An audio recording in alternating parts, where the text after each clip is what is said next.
ಕೊಡಗು ಜಿಲ್ಲೆಯಲ್ಲಿ ಮುಂಗಾರು ಮಳೆ ಬಿರುಸು ಪಡೆಯುವ ಸಾಧ್ಯತೆ ಇದ್ದು, ಮಂಗಳವಾರ ಜಿಲ್ಲಾ ಕೇಂದ್ರ ಮಡಿಕೇರಿಯಲ್ಲಿ ತುಂತುರು ಮಳೆಯಾಗಿದೆ.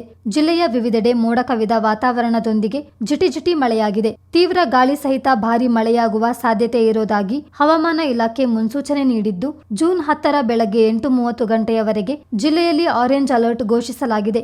ಬಳಿಕ ಯೆಲ್ಲೋ ಅಲರ್ಟ್ ಇರಲಿದೆ. ಮಂಗಳವಾರ ಬೆಳಗ್ಗೆ 8:30ಕ್ಕೆ ಕೊನೆಗೊಂಡಂತೆ ಕಳೆದ 24 ಗಂಟೆಗಳ ಅವಧಿಯಲ್ಲಿ ಜಿಲ್ಲೆಯಲ್ಲಿ 0.76 ಇಂಚು ಸರಾಸರಿ ಮಳೆಯಾಗಿದೆ. ಮಡಿಕೇರಿ ತಾಲೂಕಿನಲ್ಲಿ 1.04 ಇಂಚು, ವಿರಾಜಪೇಟೆ ತಾಲೂಕಿನಲ್ಲಿ 1 ಇಂಚು, ಪೊನ್ನಂಪೇಟೆ ತಾಲೂಕಿನಲ್ಲಿ 0.91 ಇಂಚು, ಸೋಮವಾರಪೇಟೆ ತಾಲೂಕಿನಲ್ಲಿ 0.58 ಇಂಚು, ಕುಶಾಲನಗರ ತಾಲೂಕಿನಲ್ಲಿ 0.28 ಇಂಚು ಮಳೆ ಸುರಿದಿದೆ. ಹಾರಂಗಿ ಜಲಾಶಯದ ಗರಿಷ್ಠ ಮಟ್ಟ 2859 ಅಡಿಗಳಿದ್ದು, ಇಂದಿನ ನೀರಿನ ಮಟ್ಟ 2823.57 ಅಡಿಗಳಷ್ಟಿದೆ. ನದಿಗೆ 180 ಕ್ಯೂಸೆಕ್ ನೀರು ಹರಿಸಲಾಗಿದೆ. ಚಿತ್ತಾರ ನ್ಯೂಸ್, ಮಡಿಕೇರಿ.